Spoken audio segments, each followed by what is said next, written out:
CBS 12 News, this video you won't see anywhere else. How a peaceful rally turned into panic in Palm Beach County. Twitter tirade, President Trump lashing out as the Mueller report continues to take center stage.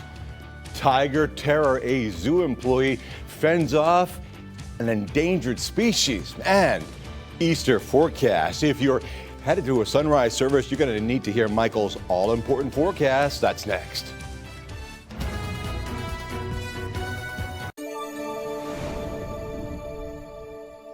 And a good evening to you. This chaos and confusion, look at it, erupting at an anti-violence rally today in unincorporated West Palm Beach. This exclusive video right here says it all. Our crew's in the middle of it all as the crowds began running, and that's when people thought someone had pulled out a gun. CBS 12's Nyala Charles live near Trump International Golf Club tonight where the rally ended. In Nyala, the rally to remember 2 lives actually lost to gun violence. Yes, Paul, it's been more than 3 months and still no one has been arrested for the murder of 2 teen boys killed not too far away from here. Today, a rally was held on this intersection for them. And as that happened, mass hysteria broke out after someone thought they saw a gun.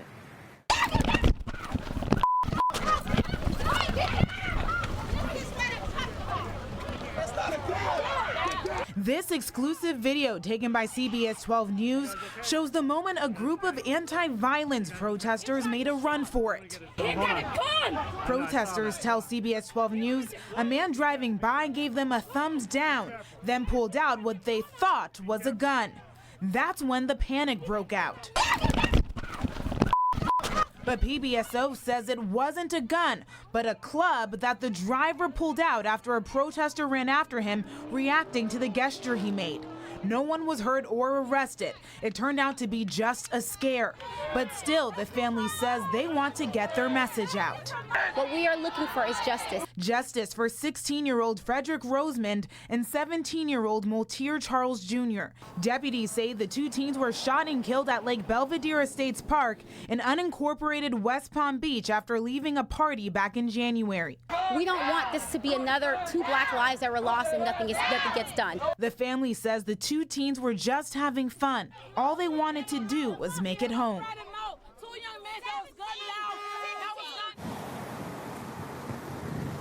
Right now, investigators say they haven't received any tips. That's why they're asking for the public's help in this. They ask that if you have any information what happened to those 2 teen boys, to call them at the Crime Stoppers number below.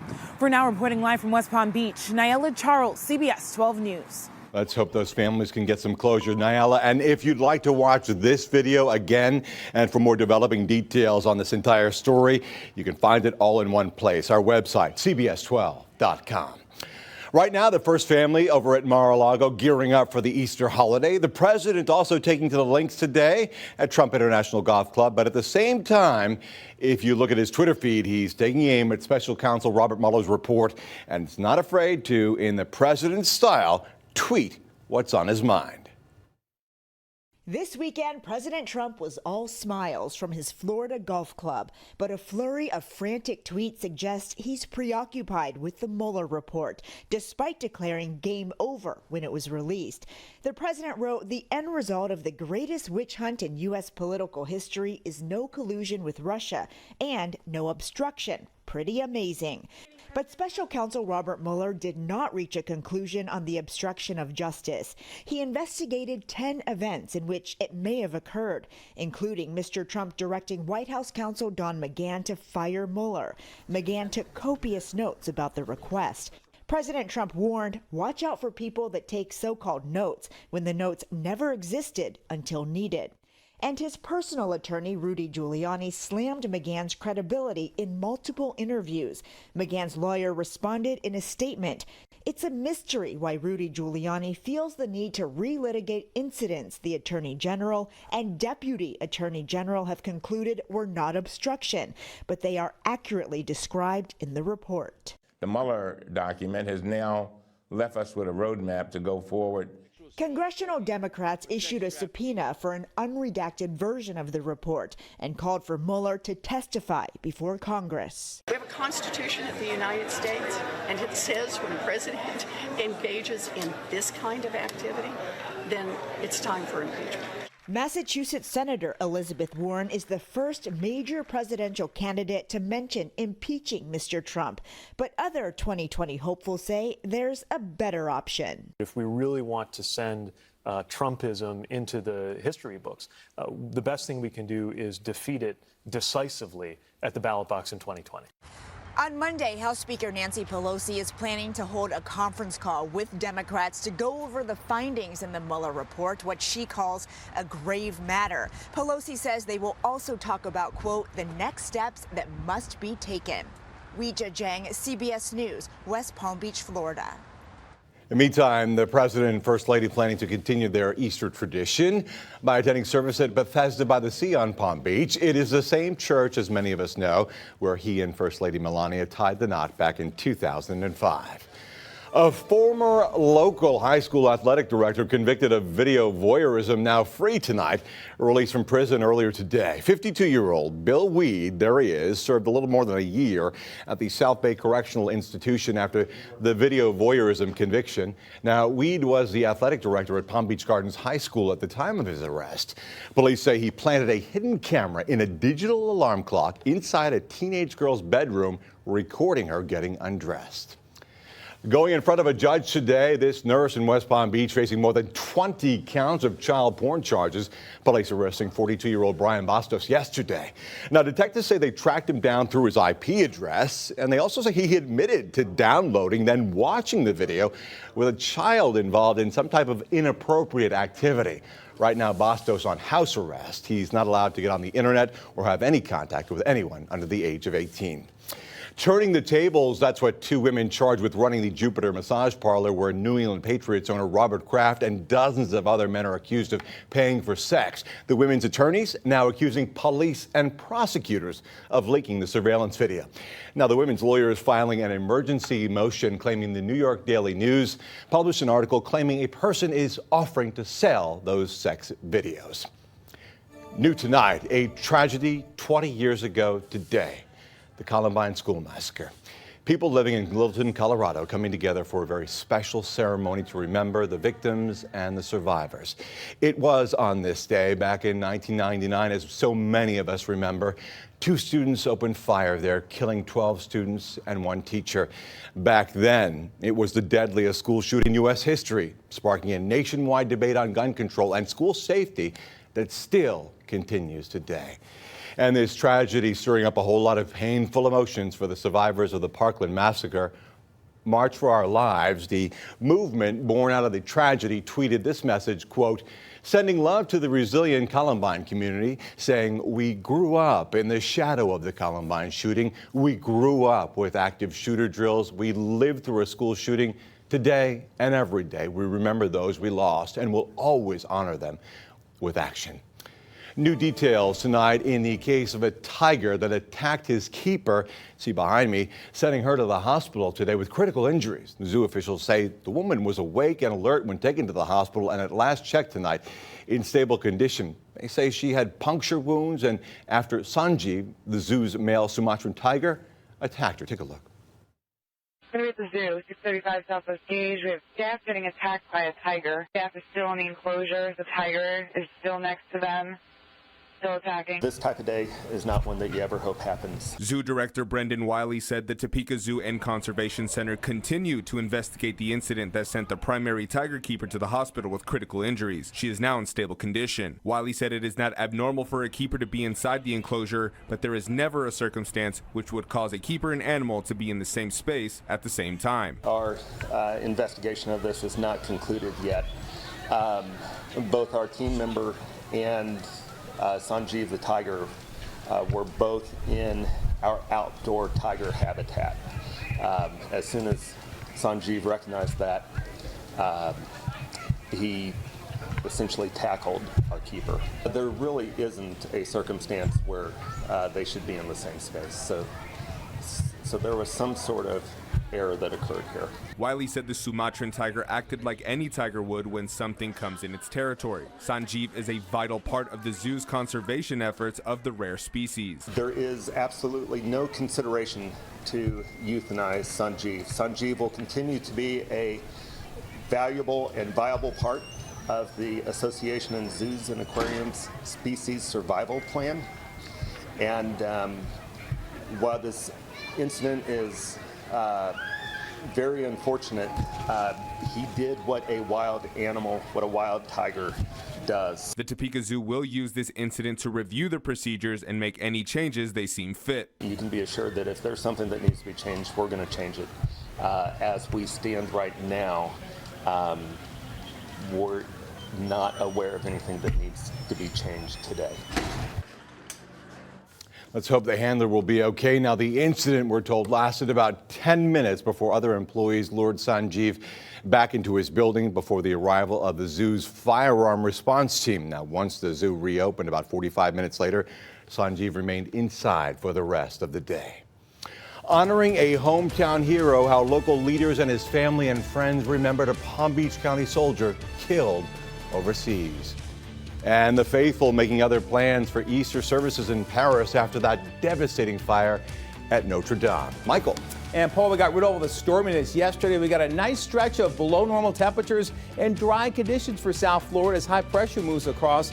How long that will last and when we can expect rain again when I come back with your 7-day forecast.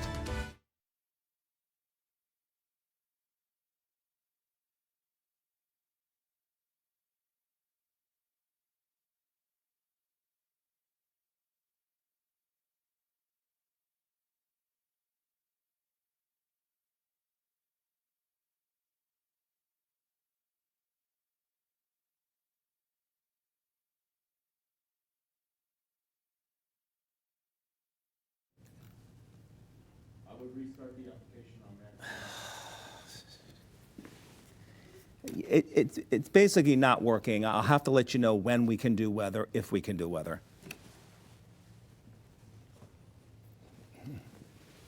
Well, we will eventually.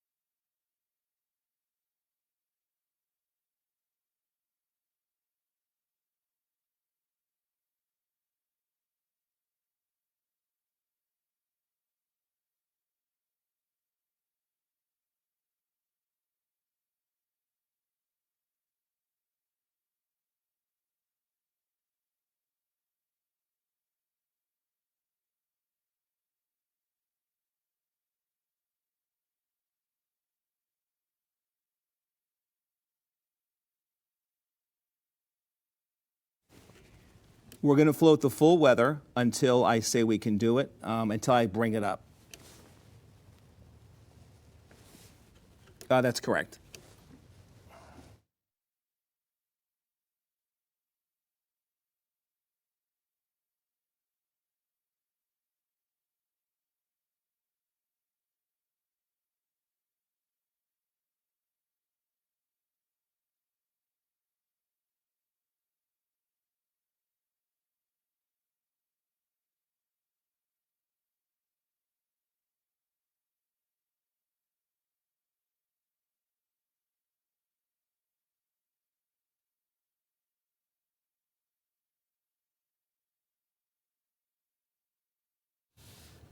All right, here's a look at our SkyTeam 12 drone shot of the day. Beautiful night there. Video from West Palm Beach. Pope Francis presiding over Holy Saturday services today. He carried a lit Easter candle up the aisle of a darkened St. Peter's Basilica. Now, once at the altar, the Pope held an Easter Vigil Mass, encouraging people to resist cynicism and losing hope.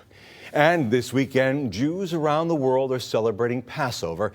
Many families gathering last night for the traditional Seder. The week-long holiday celebrates the exodus of the Hebrews from slavery in Egypt. And there will be no Easter services for the faithful at Notre Dame Cathedral in Paris. Celebrations will be moved to a nearby church after this devastating fire. Who can forget this? Earlier this week that ravaged the centuries-old landmark. Now, despite extensive damage there, many of the cathedral's treasures were saved. Investigators looking into the possibility of an electrical short circuit that may have sparked that fire. Honoring a hometown hero. A Palm Beach County man killed by an explosive in Syria, now officially etched into the hearts of his community. CBS 12's James Torres takes us to a ceremony today for that fallen hero, showing us how the county is making sure his legacy will never be forgotten. Pride and patriotism. We're honoring a son, a brother, a father, a friend, a patriot, and a hero this morning. That's what surrounds this circle at Lake Lytle Park in West Palm Beach. We share your sorrow. We do share your pride. For the parents of Jonathan Farmer, pride is accompanied by heartbreak. You know it can happen, but you don't focus on that. At least in my case, I didn't. Duncan Farmer remembers the day his son died serving us in Syria when an explosive killed him and 3 other Americans. So I texted him, didn't get a response, texted his wife, and she said that she hadn't heard from him, but that was the town in which he was in. About 5:30 that day, 2 Army officers came walking up our driveway, and we could see them, and we knew then. And it's takes the oxygen out of your lungs. Born in Boynton Beach and raised in Palm Beach Gardens, Farmer received the ultimate tribute from county commissioners for his ultimate sacrifice. He is now the oldest on this list of hometown heroes who died for their country. Proud of your son? Absolutely. Always will be. And here, county leaders wanted to make certain Chief Warrant Officer 2nd Jonathan Farmer will always be remembered as a hero and a patriot. In Palm Beach County, I'm James Torres, CBS 12 News. As they thanked him for his service. Commissioners proclaiming next Saturday as Jonathan Farmer Day. He would have turned 38 years old that day. Commissioners also saying the park will soon be a site to honor Gold Star families. Those are families who have loved ones who were killed serving our country. All right, take a look at these little cuties, huh? Furry Friends Animal Rescue in Palm Springs, teaching students with intellectual disabilities about caring for animals. What a great program here. The students from South Fork High School spent some time on the ranch this week. Now, Furry Friends says this exercise is therapeutic for the kids as well as the animals. They also had the chance to learn about what are called no-kill shelters. All right, coming up in sports tonight, you want to talk some football? How about that, right? The Miami Hurricanes on the gridiron in Orlando today. So the question, who made the biggest splash at the spring game? We've got the highlights. Plus, we've got more on why the Marlins fired their hitting coach. Yeah, sports anchor Anna Logan has that, and all your sports news next. If you see breaking news happen or have